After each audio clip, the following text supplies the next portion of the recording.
to Brain Whale. Today I will be discussing about the celestial sphere. What is the celestial sphere? The celestial sphere depicts the surface of the Earth.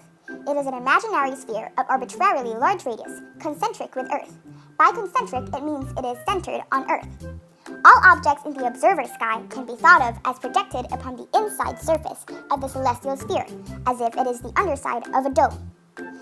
It is a practical tool for spherical astronomy up to this day because it allows observers to plot positions of objects in the sky when their distances are unknown or insignificant. Now let's get to know the names of the imaginary celestial sphere. First, we have the North Celestial Pole. We have the poles of the celestial sphere, which are aligned with the poles of Earth. So what are the poles of Earth? We have the North Pole and the South Pole.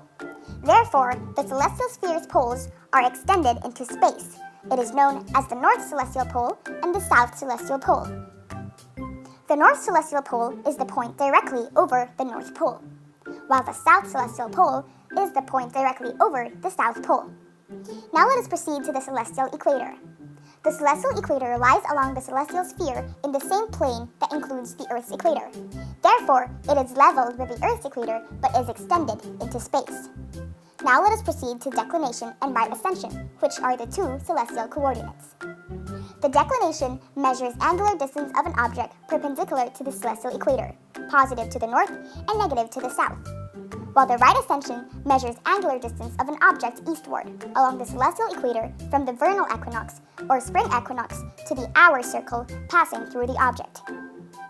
Now let us proceed to the vernal or spring equinox. The vernal or spring equinox is the spot that the sun arrives at on the first day of spring. Hence, it is entitled as the spring equinox. Now, let us proceed to the last name on the imaginary celestial sphere, the ecliptic.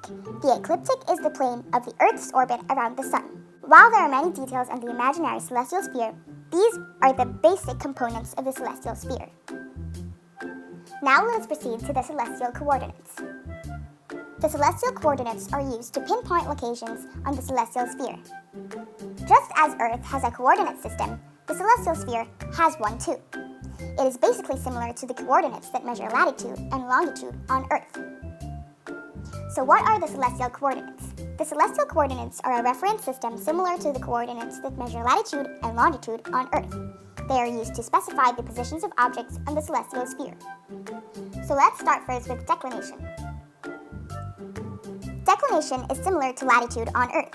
It is parallel to the celestial equator. Since the equator has a distance equal to 0 degrees latitude, the celestial equator also has a distance equal to 0 degrees declination. Latitude is measured in degree either above or below the equator.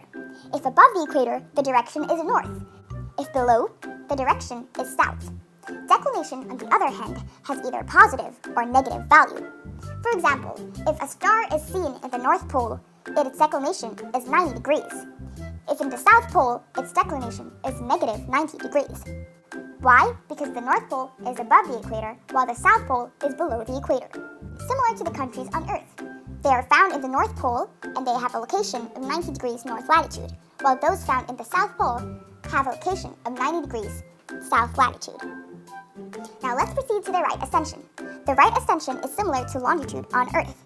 Lines of longitude are drawn from the North Pole to the South Pole, so in the same way, the lines of the right ascension also extend from North Celestial Pole to the South Celestial Pole. Remember that there is no natural starting point for longitude and right ascension. However, there is an international agreement that the 0 latitude and 0 right ascension are represented by a line of right ascension that runs through the spring equinox. Let's continue on the declination and right ascension. In this picture, the view displays the North Celestial Pole and polar regions. The right ascension hours are labeled in the vertical lines. You could read them as 8 hours, 7 hours, 6 hours, 5 hours, and 4 hours. They are above the equator in the picture. Now the declination degrees are labeled in the horizontal lines. We have positive 15 degrees, positive 10 degrees, positive 5 degrees, 0 degrees, negative 5 degrees, negative 10 degrees, negative 15 degrees, negative 20 degrees. Note that above the equator, the signs are positive, and below the equator, the signs are negative for declination degrees. Now in this picture, the coordinates of the Bridestars Beetlejuice and Sirius are shown. Let's start with Beetlejuice. You can see that it is plotted in between 6 hours and 5 hours right ascension. It is leaning mostly towards 6 hours. Therefore, it is assumed that it is 5 hours and 55 minutes.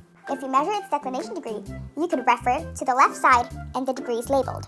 You can see the Beetlejuice star is in between positive 5 degrees and positive 10 degrees. Therefore, it is assumed that it is positive 7 degrees and 24. Now let's proceed to Sirius, a star below the equator. Now, if you measure its right ascension hours, it is in between 6 hours and 7 hours, leaning mostly to 7 hours. Therefore, it is assumed and written as 6 hours and 45 minutes. In the declination degrees, refer to the left side degrees. Remember, it is below the equator, therefore it must be a negative sign. So it is in between negative 15 degrees and negative 20 degrees. It is leaning mostly to negative 15 degrees. Therefore, it is negative 16 degrees and 42. Now let's proceed to this picture. Declinations are labeled every 10 degrees and the hours of right ascension are shown around the circle. By agreement, 0 hours is used instead of 24 hours because the stars circle about the sky every 24 hours. Therefore, right ascension ranges from 0 hours to 24 hours. Polaris is located at right ascension 2 hours, 41 minutes, and 39 seconds, and its declination is positive 89 degrees. That is all for today. Thank you for listening, and remember that the celestial sphere is an imaginary sphere of arbitrarily large radius and is concentric with Earth. Always remember that there are poles that are aligned with the poles of Earth, and that the celestial equator is also aligned with the equator but is extended into space. Don't forget about the celestial coordinates, declination, and right ascension. And don't forget to like, subscribe, and look forward to new videos. Thank you, and goodbye from Brain Will.